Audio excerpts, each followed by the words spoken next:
Hey, what's going on, everyone? Today we're back with our monthly update video, and this is going to be for the month of July 2020. I do know that we missed last month's video, and that's really just because the weather started getting nicer. We were doing a lot more projects outside.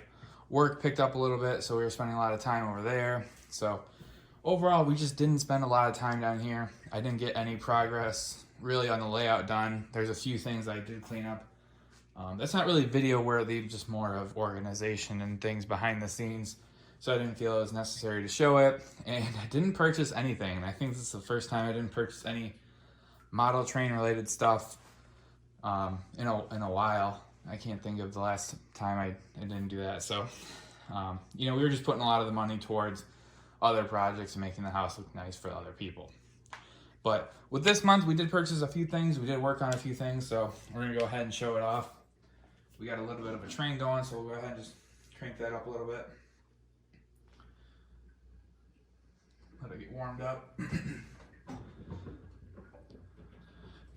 So the first thing I did purchase was the ScaleTrains -9, and this is their third run. So this is in the BNSF Heritage 3, and you can see here we do have the old Santa Fe, kind of the war bonnet AC unit, and you can see it's pink, and I thought this was the best looking one out of the bunch. So I didn't see any major upgrades to the actual locomotive, but so I didn't feel like it warrants a new video or a new review video. I couldn't really see any differences, so we did purchase that.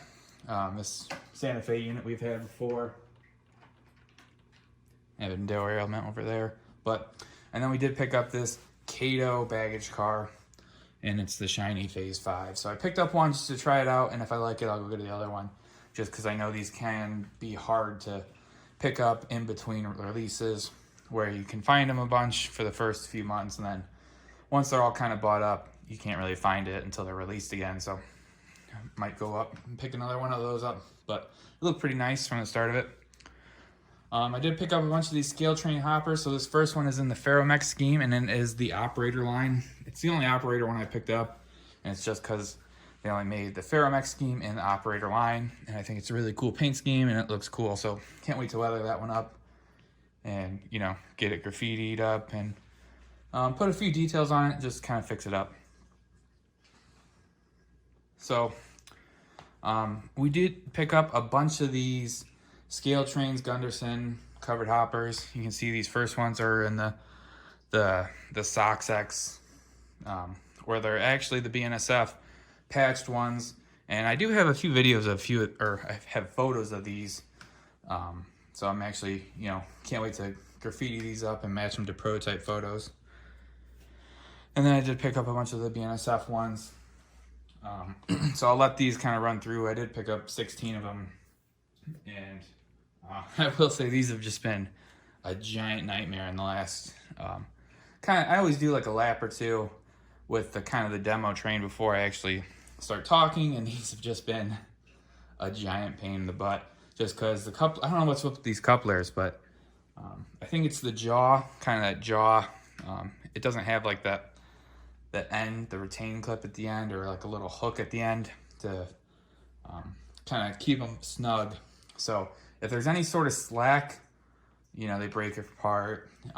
You got to really keep the tension on them. And so I'm having a lot of issues with those right now. And I'm just mentally preparing myself to replace all the couplers on these pretty expensive covered hoppers. So not thrilled about that. You can see one of the Heritage ones going around. And then the other thing I had to pick up, and you'll notice I'm not on the train because I'm having issues with them. So I picked up these, the ScaleTrains Gundersons, and these ones have the special, it's like a 3-hatch. It almost looks like a pressure differential covered hopper. So I'm not actually sure. I didn't really research it, but they looked cool. So I'm like, oh, I'll pick them up. And the issue is the hatches are so low that they bind and snug. And at first I actually thought it was the actual wheel gauge, and I thought the wheel gauge was screwed up. But it actually turns out, you might not be able to see it. Yeah, but you can see right there, that's actually binding. So what it is kind of go into these little hatches at the bottom. They go down and they actually pick kind of the switches. So what I've been doing is you have to pop it off right here and then sand it down, which, you know, I don't think that should happen on a $40 freight car. Especially, you know, if this was like code 70 hand laid rail, I'd be like, oh, you know, maybe my track is wrong, but you know, these are Atlas switches, probably the most popular track, and they don't run on that. So, and if it was something like, oh, it's a double slip switch, you know, that's not really made for those, or it's an unusual track. It's a number 6 turnout, probably the most popular turnout. So I don't know how these actually made it into the box, because that was just ridiculous. So you have to sand a little bit of the material off, and I think I got one kind of working right now. And then I did one lap and it caught on a different switch. So that's something that I'm just gonna have to work through. Some other things I did pick up that I don't want to take out of the box. I did pick up the other two of the Cato, the Cato Maxi 4s double stack. So I got the BNSF and the old logo, and you can see on that bottom third car. And then I did pick up one of the swoosh ones. You can see the swoosh in that top one.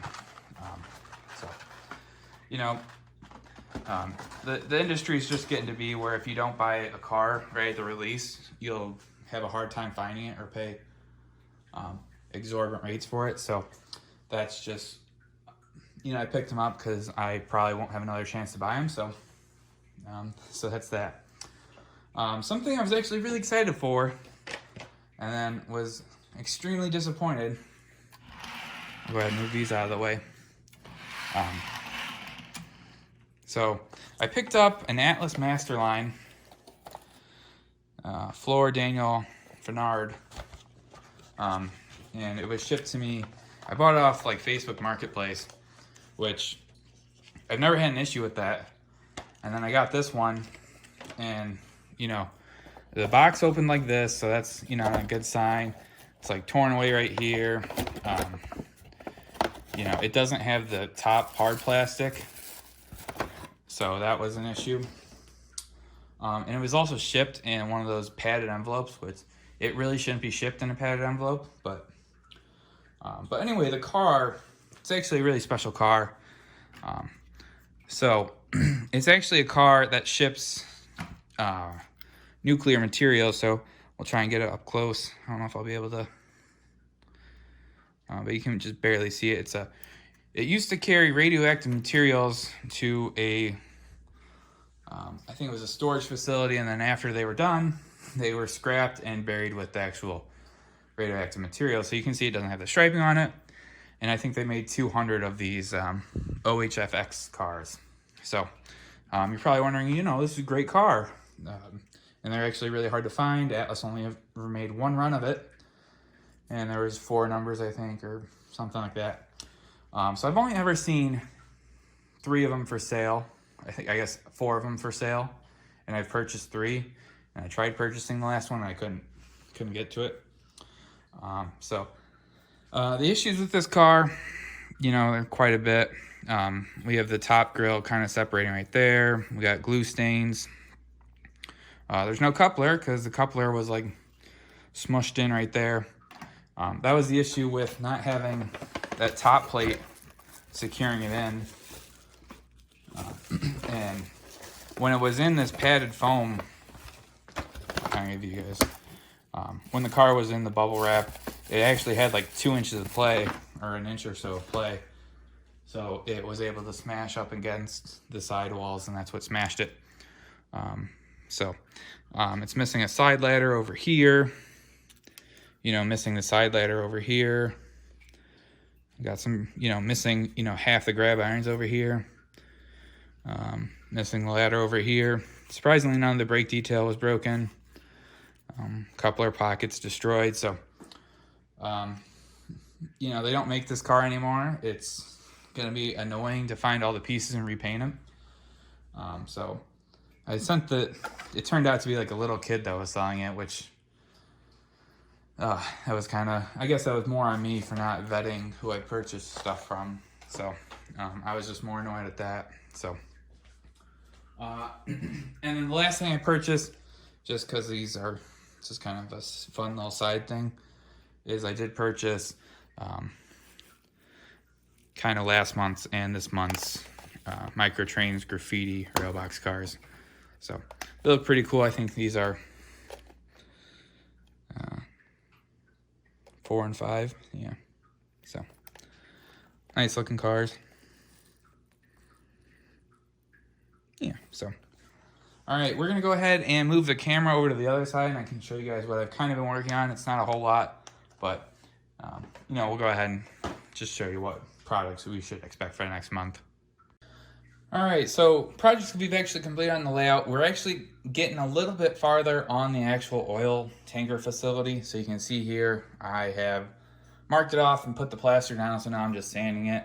And I was using a kind of a rough sandpaper, and it's making many little divots in the actual plaster of Paris. So I gotta go out and get some more finer sandpaper to actually sand it down.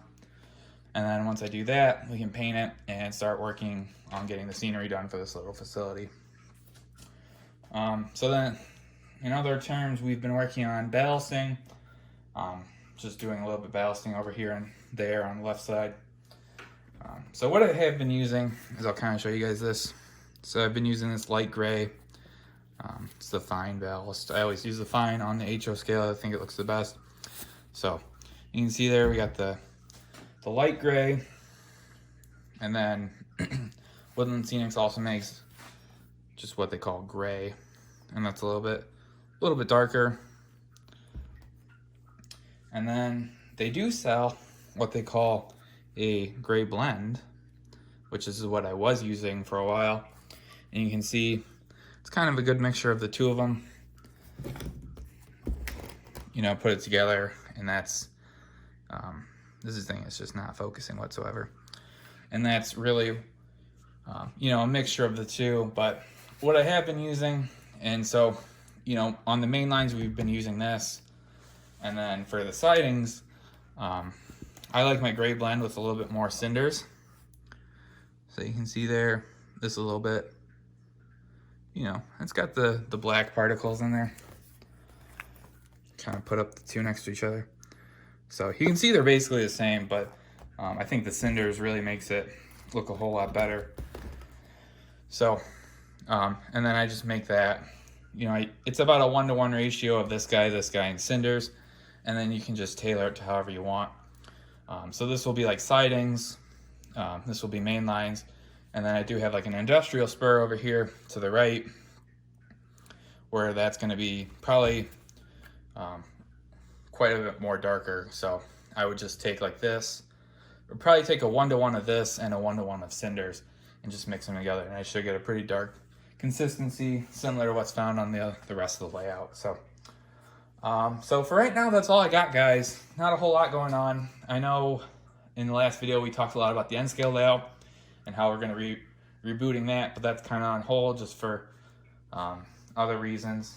And then one of the other things I've really been wanting to try and get done is building a diorama, but I can't really figure out what I want to do with that. Really want to make a photo diorama so I can take it outside, take good clean photos of the models, and do, you know, things along that lines. And I can't really figure out what I really want to do in terms of building a diorama, just so I'm not wasting materials or time, and actually have a diorama that's versatile and looks good. So I've been watching a lot of Ken Patterson's videos to see, you know, what's a good photo backdrop, and I've been looking at photos of like real trains and real landscapes and seeing like, oh, you know, I like this, you know, maybe I could take the trees out in the background and replace it with buildings. And I want something that's pretty versatile, just so kind of when I don't know how quickly I can, you know, produce that diorama, and then so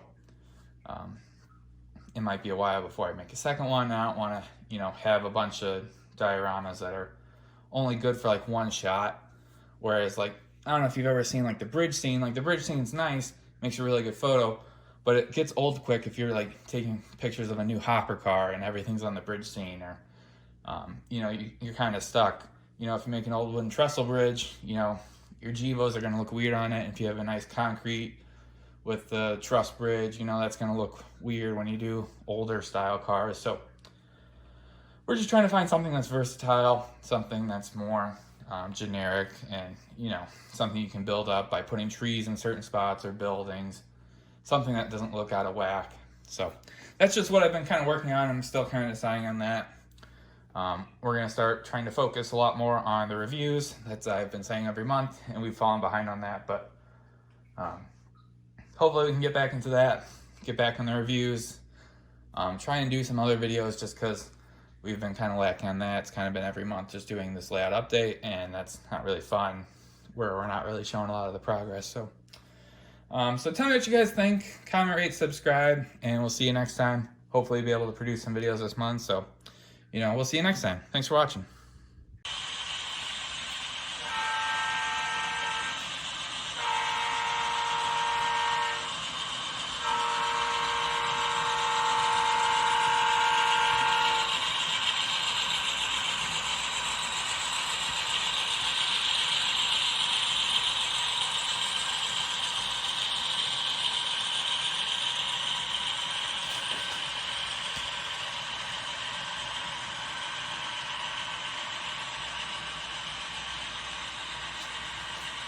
Thank you.